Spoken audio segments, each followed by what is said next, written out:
Joining me now, my very, very dear friend and host of the Lisa Ann Experience, Lisa Ann herself. Hi.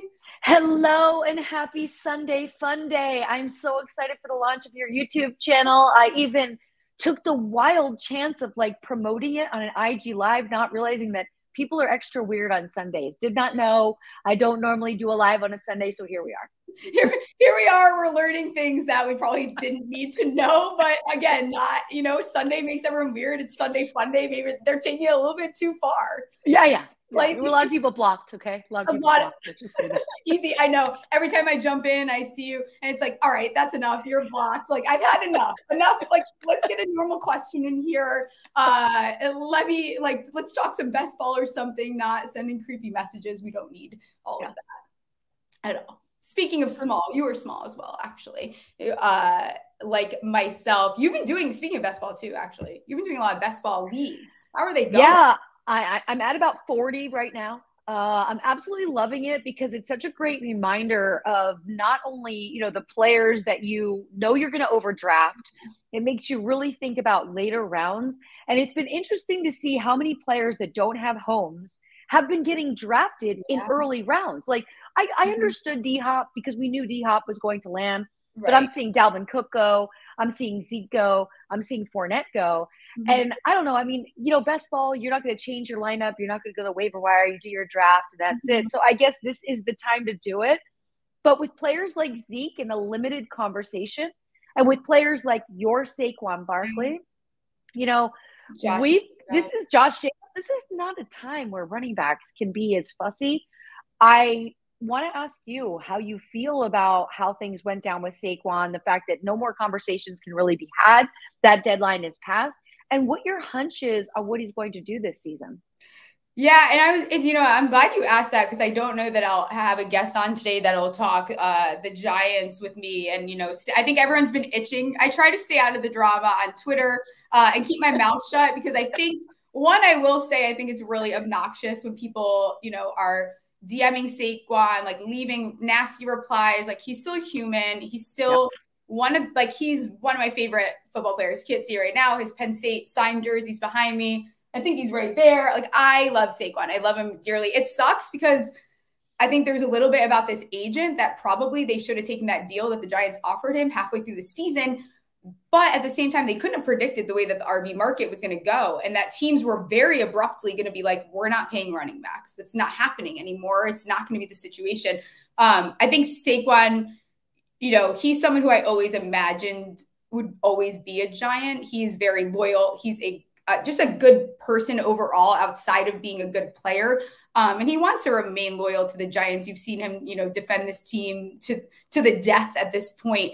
I think that it's more like disappointment out of his end. I think people that are pulling stuff from his interview too, you have to watch the whole thing before you start making assumptions. I think we probably see Saquon week 1. If we don't, he's going to make his statement week 1 and we see him week 2, I think. And so, he'll going to have to play on the tag. He's not going to lose that money either because he's not really in the best position to have leverage outside of that. So what are you going to do? Lose $600K a week that you don't like? It's not going to happen. It's not realistic. And he's not going to do that to his teammates, I don't think. I mean, look, Melvin Gordon got signed today. We don't know how long that will last. But when you're seeing players going out at such a low rate, look, I would love to see Saquon get the money he wants. I believe he was a valued part of that team last year. 10 touchdowns. You're gonna really say you don't need those 10 touchdowns when Daniel Jones only threw 15. Yeah. So for me, I'd love to see it. The market has changed so abruptly, like you mentioned, for what teams are willing to pay. And it's kind of unfair because running backs have the shortest career lifespan out of any position on the field. I think people don't take that into consideration. I think people don't realize that money has to last a young man for their entire life. And people look at a number like 10 million and they don't do the math. They don't realize there's a luxury tax, so it's 5 million. They don't realize there's an agent and a lawyer, so it's down to 4 million. There's all these things that come out of that. I don't like players to not feel loved. It's like being in a relationship and not getting the attention that you deserve. You get bitter. you get jaded. Even though you want to be committed in this relationship, you're bitter. And once resentment builds in any marriage, and I learned this from a marriage counselor before my divorce, is that resentment is the killer of all relationships. True. Yeah. So we never want to see a player going onto the field without that 100% feeling that, you know, I'm wanted, I'm appreciated. We all want to be appreciated in our workspace. It's a bummer that it went down like this. And you said the right thing. The market, we had no idea there'd be this many running backs out there. You can't predict the draft class. You can't even look at this, but we're going to see this. And I think what's going to happen in the next 5 years is agents are going to be smarter and front load rookie contracts. And they're going to be planning for the demise for the second contract, for the tag. They're going to be looking at all of this. But it just seems so unfair when you look at the money that a quarterback gets. And then you look at the money, you know, look at Deshaun Watson's contract compared to the money that we're talking about with Saquon. It doesn't even seem like chump change, right? It seems like $5. So it's unfair because they all make the game great. Every position we value. The running back can be the most exciting. You hit it right on your fantasy squad and your running back doesn't get injured or get in trouble, you're stoked. I mean, because you only have so many that don't get injured. So I hope that Saquon feels the love from Giants fans. I hope people chill out on social media, and I hope people just kind of step back and go, you know, how would you like this as well? Yeah. And it sucks, but like at the same time, like I think these guys should go after the guaranteed money. Like nothing, tomorrow's not guaranteed. Is that cliche? Maybe, but like, you don't know. Look at, you know, you look at Gurley or some of these guys whose careers just came to like just an abrupt stop. Oh, screeching halt. Todd Gurley. I mean, oh my gosh, he was first. He's him and Melvin Gordon both. I mean, even though Gurley's not even in the conversation anymore, but remember when Gurley and Melvin Gordon would like high jump over players on the field, like straight up run over them. You're like, man, this guy's got to be doing this forever. And God. So, you guys don't know. Lisa is you tell them who's your team. We are still friends though. We are dear friends despite this. I am a Dallas Cowboys fan. I was born and raised a Dallas Cowboys fan. And I will tell you, I have a little bit of concern without Zeke. Not that I thought Zeke was everything, but I love the 1-2 punch that we had. I don't want to put that much pressure on Tony Pollard because I don't want him to be the next Todd Gurley. So like, I'm looking at this like, so what's going to happen with Zeke? Is Zeke going to be on a team? Is Zeke going to be on a practice squad? Like what's going to happen? And what can the Cowboys expect out of their rookie running backs? You know, how do you feel numbers wise? You're looking at totals right now to get in some wagers. And you're like, you know, as much as you want to bet on your team and say, they're going to go for the over, it's always better to just say they're going to go for the under. And if I lose the money, but then my heart is happy. They won more games than I thought. Yes, it's happy hedging. That's what we do a lot of. I have done that over the years with the New York Giants because I know that the game is probably not going the way that I want. But if they do end up winning, I'm very happy that way. But what about the NFC East? Like before, you know, we start winding down on the time. I'm so happy that you came on. It's so gracious of you. Thank you. But what about the NFC East? Where do you think that this division is going to stack out? Because no one's repeated the NFC East as the winner since the Eagles did it years and years and years ago. At this point, what has it been? Almost 10 years, I think. And the Eagles having some coordinator changes could make a bigger difference than we realize. Okay. But I do think they've got a couple really good seasons in them because there weren't enough positional players changed. Those wide receivers, those running backs. That Super Bowl, I'll never get over because I still don't think that penalty was a penalty.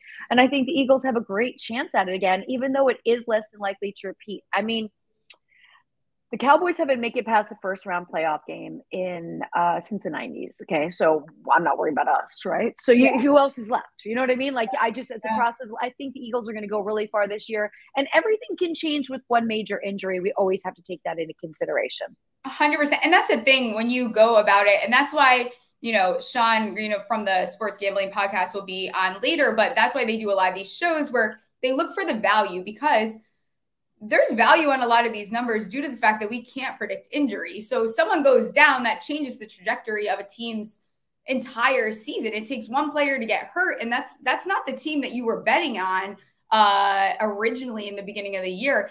I'm just happy that the NFC East is back in a place, you know, where we're seeing competitive football again because it got really sloppy, really not fun, especially from my side for a very long time. So it's nice, you know, remember when we were used to be the NFC Beast, like that was our division was so competitive.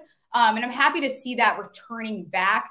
I'm excited to see, I'm not excited, but I'm looking forward to seeing how Dallas does play out this year. Yeah, I mean, I saw someone in the chat talk about Michael Gallup, big year. I'd like to believe that as well. But he does get a case of the Butterfingers. And to me, Michael Gallup is an all day long best ball darling because he will give you those 5 or 6 big games. Michael Gallup is a player that when you have him on your season long fantasy team, every single week you look at him and think, do I start him this week? Is this a good week? You start to analyze the other team's defense. You should not have to look that hard for your wide receiver 1, your wide receiver 2. You should not be making those kind of struggles even for your 3. So that's why I'll have more shares of Michael Gallup in best ball than in my season long. But I have to ask you, like, how are you feeling about the Jets and Aaron Rodgers? Because I just saw Sauce Gardner give him the sweetest, charm blinged out and having him put it on. Rodgers looks really lean. He does look good. I'll be honest. He looks good. He does look good. Yeah. He came out of darkness and he's like, I'm going to glow up real quick. Like, he looks good. Yeah. He's like, I am eating avocado ice cream. Like, something's happening. His glow up has been fantastic. But I am excited for the chemistry this brings to New York. And I also think it's a good buffer for the news for the Giants and Saquon. Yeah. How do you feel the Jets will do this year? Yeah, and I want to be a hater, which that's just kind of I don't want to share a stadium with them anymore because I think that the Giants did get a little screwed schedule-wise, strictly because the NFL knows that Aaron Rodgers being in New York on the Jets is going to be a massive moneymaker. So we have all these away games like front-loaded in a row, which is admittedly is just not fair to the New York Giants. I understand that stuff has to happen, but the fact that that's only happening because of the Jets is just kind of obnoxious and unfair to them, especially for a team that's, kind of starting to put things back together. So it sucks. It's a little bit of a disadvantage, whether people want to argue it is or not.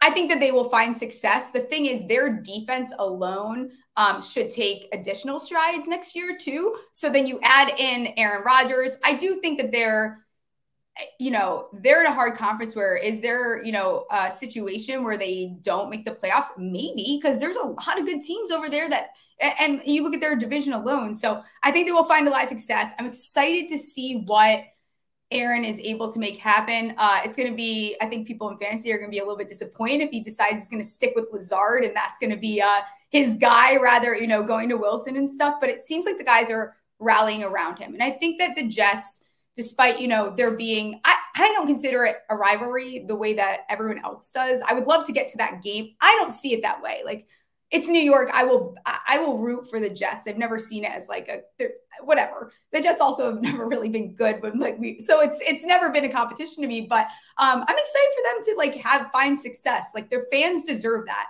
If you have stayed a Jets fan for all those time going through all of that, you deserve this. And I agree with you. Yeah. And, even last season, my friends in the building that are Jets fans, very common here in New York City, they were so happy.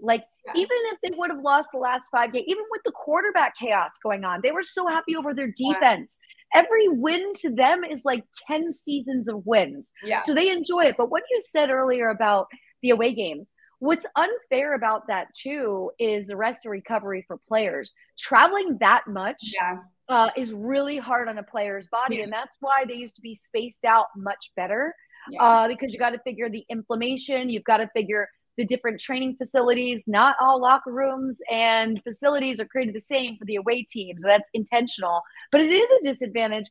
The only good thing is the home stretch is going to be nice when they get a run of home games. Yeah. So the schedule with adding all the Europe games too, I think it's going to be really hard on players this year. And we have the flex option because Amazon wants to get good games on Thursday nights. Of course. Yeah. And there's all this. And I think we'll see how all of that impacts, the players and the teams this season. And then you'll see some teams where they're going to use it as an excuse to why certain things happen. I'll be interested to see how that impacts, Vegas setting some lines too. Do they get a little bit too aggressive? There's probably going to be ways that we can capitalize on, some of these changes that the books aren't necessarily used to. So that'll be something that I'm at least looking for. So I want to ask you too, for best ball, is there some guys that you find yourself, you just keep drafting? always, right? That you just can't stop. And so everyone knows I'm doing all these best ball drafts at Fantrax. And if you sign up at fantrax.com/Lisa Ann, you get put into the running for a signed autographed jersey, which we'll be giving away in August. I cannot stop drafting Cordarrelle Patterson. I love it. I love I it. cannot. That's a guilty pleasure. That's a guilty pleasure. Guilty pleasure, right? Jeff and I are in the draft together, and like we know, like if he takes him, I'm like, thank you, because I already have him in about 20 of these. But like we're switching on and off. It's like one of them. Cordarrelle Patterson is definitely. Alan Lazard is one of them as well, because he's being forgotten. Look, Garrett Wilson, I've seen go in the first round on quite a few of these drafts, and I get that. But again, you got to have a lot of confidence in how this is going to work out for the Jets to choose your receiver in the first round. So Lazard drops down to late. Bijan Robinson's dropped to me a couple of times and I've taken, but it's Cordarrelle Patterson. Oh, MVS is another one. I can't stop with MVS because like I just want some shares in the Kansas City offense, and I can't get what I want. And if you don't get Travis Kelce, so I'm like, you know what, MVS, you're sitting there looking at me, welcome to my squad. Let's hang out. I always talk to the players as I draft them. If there's two players from the same team, I'll be like, Matthew Stafford, Tyler Higbee is here. You guys can hang out. You already know each other. Like I make this whole thing of it as I'm live streaming the draft. But also I find myself doing a lot of Tyler Higbee and a lot of Van Jefferson, not together. I try not to have too heavy on one offense on one team. But Cordarrelle Patterson he's delectable in the best ball situation because he's another one. You never know when he's going to pop off. No, but he will is the thing. And Higbee too. I think people don't realize how well he scored last year. But I will get you out of here. I am so thankful that you came on. You're one of my favorite people. You're the reason a lot behind me even having the confidence to be able to launch this show and be joined by all these awesome people in the chat. Let people know where they can find, not hard to find you, but what are you working on right now? At The Real Lisa Ann. Just go there and figure it out. If you haven't been blocked already, then you're welcome. For you, we all completely support everything that you're doing. We're so excited to help you with the launch of your YouTube channel. And I know this is going to be a smashing success. And I look forward to doing a lot more of this with you. Yes. Oh, all right. Love you. Have a good Sunday. I'll see you later. Stephie.